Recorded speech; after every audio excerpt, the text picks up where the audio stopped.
안녕하세요. 변방 목사의 아침 묵상 마태복음 8장 23절로 27절 말씀을 통해서 용기 없는 겁쟁이라고 하는 제목으로 2020년 12월 29일 화요일 아침 묵상을 시작하도록 하겠습니다. 이제 라마나요 선교회는 11년 차를 향해서 새로운 출발을 했습니다. 어제 10주년 감사 예배를 은혜 가운데 마쳤습니다. 어제 오후에는 우리 사관학교에 속하신 목사님께서 또 방문을 해서 온 교회가 성탄절 헌금으로 이웃을 위해서 나누곤 했는데 그 전액을 우리 라마나요 이전을 위해서 후원하시기로 했다고 가져오셨습니다. 작은 교회가 자기 쓸 것도 늘 부족하지만 성탄절에 이웃들과 나누고 사랑을 나누는 교회가 되기 위한 그분들의 그 정말 마음이 담긴 후원들을 받으면서 얼마나 큰 격려가 되었는지 모릅니다. 하나님께서 일하고 계시다. 이 작은 교회를 세우는 우리 라마나에서 스페이스 R로 이렇게 세워가시는 하나님의 손길을 또다시 이렇게 확인할 수 있는 시간이었습니다. 여러 가지 과정들 참 많이 하나님의 이끄심을 경험하는 시간들입니다. 어제는 오늘의 저를 있게 해주신 스승님의 소천 소식을 들었습니다. 아직 연세가 79세밖에 되지 않으셨는데 벌써 하늘의 부름을 받으셨다는 소식에 마음이 많이 아렸습니다. 나를 믿고 맡겨주셔서 제가 하고 싶은 사역들을 펼칠 수 있도록 기회를 주시고 또 믿어주시고 이렇게 밀어주셨던 소중한 스승님이십니다. 아쉽고 죄송하고 안타깝습니다. 정말 주님께서 우리 사랑하는 스승 목사님을 꼭 품에 안아주시기를 소망합니다. 오늘은 어떤 말씀으로 주님이 인도하실까? 오늘도 설렌 가슴으로 말씀 앞에 서게 됩니다. 오늘 본문 말씀은 제자들과 함께 배에 오르신 주님이 주무시게 됩니다. 피곤하셨는지 주무시고 제자들이 배를 저어서 이제 갈릴리 호수를 건너는 중에 큰 놀이 일어납니다. 큰 풍랑이 일어난 거죠. 제자들은 어부로 잔뼈가 굵은 사람들이 많습니다. 그래서 그 큰 노를 자신들의 힘으로 이렇게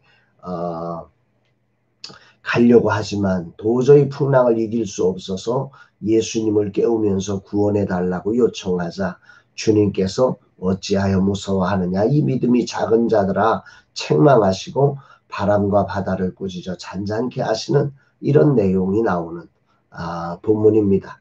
오늘 요절 말씀 24절 26절 말씀을 제가 봉독해 올립니다. 바다에 큰 놀이 일어나 배가 물결에 덮이게 되었더니 예수께서는 주무시는지라. 그 제자들이 나와 깨우며 이르되 주여 구원하소서 우리가 죽겠나이다.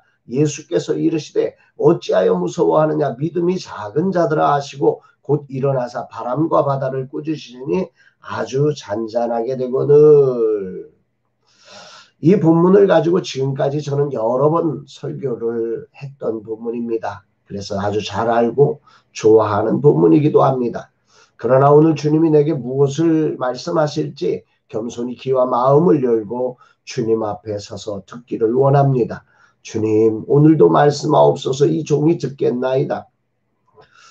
오늘 본문은 예수님의 주무시는 장면과 거센 풍랑이 몰아치는 장면이 겹쳐서 나옵니다.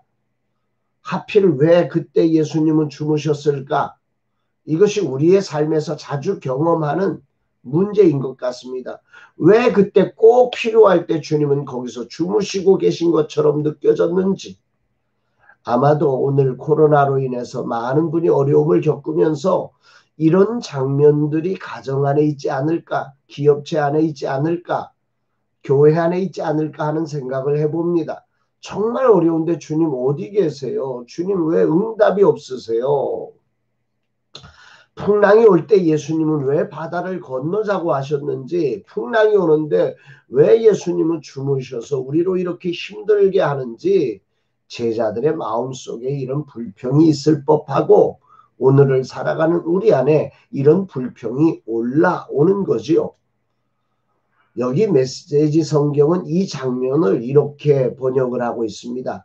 그러던 중에 풍랑이 무섭게 몰아쳤다. 파도가 배 안으로 들이치는데 예수께서는 곤히 주무시고 계셨다. 풍랑이 무섭게 몰아치고 파도가 배 안으로 막 철썩철썩하며 들어오면서 막 위태해서 곧 죽을 것 같은데 예수는 곤히 주무시고 계십니다. 상상을 한번 해보세요. 풍랑이 무섭게 몰아치는 밤 얼마나 위태로웠을까요? 제자들은 처음 이 정도는 내가 하지 하며 노를 잡고 풍랑과 맞서 싸웠을 것입니다. 그러나 이 사람 해보고 저 사람 해보고 아무리 바꾸어가며 또 함께하며 풍랑과 맞서보지만 도저히 감당이 되지 않습니다. 뱀물이 들이치는데 이러다고 모두가 죽을 것 같은 두려움이 몰려오기 시작했습니다. 그래서 제자들은 할 수 없이 누구랄 것도 없이 예수님을 깨우며 외치기 시작합니다. 주여 구원하소서, 우리가 죽겠나이다. 우리가 죽게 됐는데 예수님 죽으시면 어떡합니까? 뭐 이런 거죠. 제가 예수님이라면 이때 일어나서 아이고 저런 큰일이구나 고생했다 하시고 바람과 바다를 잔잔케 하셨을 것입니다. 그런데 오늘 본문의 예수님의 반응은 전혀 예상하지 못한 모습으로 나옵니다. 26절 말씀을 메시지 성경으로 다시 보면 이렇습니다. 예수께서 그들을 꾸짖으셨다. 어째서 너희는 이토록 용기 없는 겁쟁이란 말이냐. 그러더니 일어나셔서 바람에게 잠잠하라, 바다에게 잔잔하라 명령하셨다. 잠잠하여라. 바다는 고요한 호수처럼 되었다. 여기 용기 없는 겁쟁이, 오늘 우리가 개역개정 성경으로 믿음이 없는 자들아, 믿음이 작은 자들아. 도대체 예수님은 무슨 근거로 제자들을 이렇게 평가하신 것일까요? 제자들은 풍랑이 거세게 몰아치는 어두운 밤 주무시는 예수님을 깨우지 않기 위해 혼신의 힘을 다해 풍랑과 맞서 열심히 싸웠는데 무슨 용기 없는 겁쟁이입니까? 이런 바다에서 믿음이 있는 사람은 어떻게 해야 하는 것입니까? 오늘 이 말씀을 생각하면서 용기 없는 겁쟁이라고 하는 뜻을 묵상해 봅니다. 도대체 제자들에게 지금 무슨 용기가 필요할까? 풍랑에 다 죽어가게 생겼는데 어떻게 용기를 발휘하란 말인가? 이 제자들 할 만큼 했거든요. 노 들고 열심히 했잖아요. 가만히 있는 거 아니었잖아요. 어떻게 하란 말인가? 믿음의 용기란 무엇인가? 도대체 이 상황에서 어떻게 하는 것이 용기 있는 믿음이 큰 사람의 모습일까? 주님이 기대하셨던 제자들의 반응은 무엇이었을까? 이 사실을 우리는 이 본문을 통해서 묵상하게 됩니다. 오늘 제자들의 반응은 한마디로 이야기하면 환경이 보여주는 사인에 대한 반응이었습니다. 또한 자신의 기술과 힘에 근거한 반응이었습니다. 예수님의 제자가 되었다는 사실, 아니 주님과 함께하는 주님의 제자라는 믿음에 근거한 반응이 없었다는 말이죠. 주님이 함께하고 있다는 믿음에 근거한 용기 있는 행동을 주님은 기대했던데 제자들은 그런 기대에 부응하지 못하고 믿음을 보여주지 못했다는 것을 오늘 본문을 통해서 깨닫게 되는 것입니다. 지금 제자들은 예수님과 한 배를 타고 있었지만 그들의 반응은 전적으로 바람과 파도의 지배권 아래서 거기에 바람에 의해서 파도에 의해서 흔들리고 있을 뿐이었다는 것입니다. 그들이 거센 풍랑을 무서워하는 것은 단적으로 예수님과의 관계적 신앙이 오늘 주님과 내가 하나가 되었다는 이 사실을 믿지 못하고 있는 필연적인 결과로 나타난 현상인 것입니다. 주님은 제자들이 자신과 함께함을 믿고 도저히 감당할 수 없는 풍랑에 용기를 내어 도전하기를 기대했지만 그들은 주님을 믿는 믿음으로 풍랑에 도전하지 못했고 자신들의 힘과 기술의 의지에 도전하다가 되지 않으니까 절망하고 두려워한 것입니다. 그래서 주님은 그들의 믿음을 작다고 책망하시고 그들에게 함께한 주님이 어떤 분이신지를 레슨해 주시면서 제자훈련에 아주 중요한 자리를 갖고 계시는 것입니다. 바람과 바다를 꾸짖으시니 아주 잔잔하게 되거늘. 오늘 주님은 내게 이 말씀을 레슨해 주시며 나에게 필요한 믿음이 바로 이것임을 깨닫게 하시는 것 같습니다.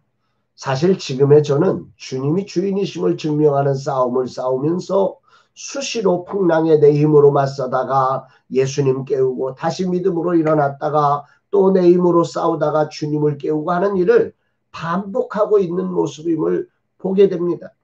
조금 풍랑이 거세지면 용기를 잃고 겁쟁이가 되어버리는 나의 모습을 주님은 오늘 책망하시며 작은 믿음에서 일어나라고 말씀하십니다. 생각해보면 10여일 후에 5천만 원 중도금을 지불해야 하고 또 조금 있다가 잔금을 지불해야 하고 앞으로 한 달간 억대를 지불해야 합니다. 그것뿐이 아니죠. 공사가 끝나고 나면 여기저기 챙겨야 할 많은 비품까지 생각하면 오늘의 제자들처럼 제 가슴은 새 가슴이 되어 주무시고 계신 예수님이 섭섭하게 느껴지며 예수님을 마구 깨우는 제자들이 되곤 하는 거죠. 오늘의 저의 모습이 본문에 나오는 이 제자들의 모습임을 주님은 알게 하십니다. 용기 없는 겁쟁이. 바로 딱 오늘 저를 두고 하는 말씀입니다. 주님은 오늘 이 말씀을 통해 나와 주님과의 관계를 새롭게 하라고 요청하고 계십니다.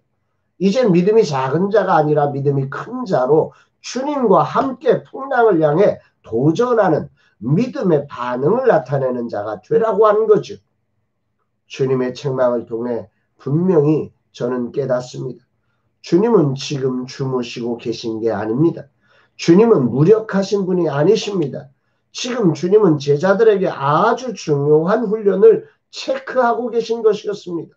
앞으로 이들이 온갖 핍박의 세상에서 복음을 온 땅에 증거해야 할 위대한 믿음의 일꾼들이 되어야 하기에 말입니다. 그렇습니다. 저는 공사하라고 부름받은 사람이 아닙니다.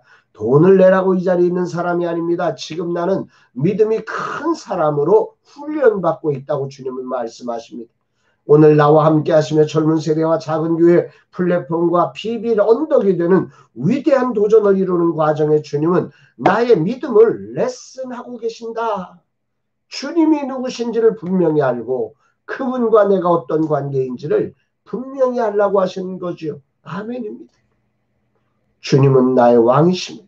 나의 주인이십니다. 나의 구원자이십니다. 그분은 오늘도 죄인을 구속하시며 온 천하 만물을 통치하시고 다스리시는 또한 온 인류의 심판자로 오실 분이십니다. 그분이 하지 못하실 일은 없습니다. 오늘 그분 안에서 그분이 주시는 능력 안에서 나는 모든 것을 할 수 있음을 오늘도 고백하게 됩니다. 오늘 주님은 말씀으로 풍랑과 바다를 잔잔하게 하시는 전능하신 나의 주 하나님이십니다. 못하실 일 전혀 없으십니다. 이분이 오늘 내 사역의 주인이시며 대표가 되셔서 모든 것을 인도하고 계심을 믿고 고백합니다. 이 믿음으로 온전히 오늘도 일어나기를 원합니다. 주님, 더 이상 두려움에 빠지지 않게 하시고 이 종의 믿음 없음을 용서하시고 이제는 큰 믿음의 사람으로 거듭나게 하여 주옵소서. 이렇게 기도하는 아침입니다. 사랑하는 여러분, 오늘 여러분은 어떠십니까? 오늘 여러분들은 주님과 한 배를 탄 주님이 주인된 주님이 왕이신 하나님의 자녀의 삶을 오늘 살아가고 계시는데 오늘 그 삶 속에서 혹시 이 제자들처럼 두려워 떨고 믿음의 반응이 아니라 내 실력의 반응, 인격의 반응, 환경에 반응하며 이렇게 절망하여 두려워서 예수님 왜 주무십니까? 예수님 멱살 잡고 깨우고 있는 그런 믿음이 작은 자의 모습은 아니십니까? 오늘이라는 시간 정말 이 말씀을 통해서 우리의 믿음 없음을 하나님 앞에 자백하며 다시 한번 우리의 믿음이 정말 큰 믿음으로 일어서는 복된 날 되기를 주의 이름으로 축복합니다. 사랑합니다, 여러분.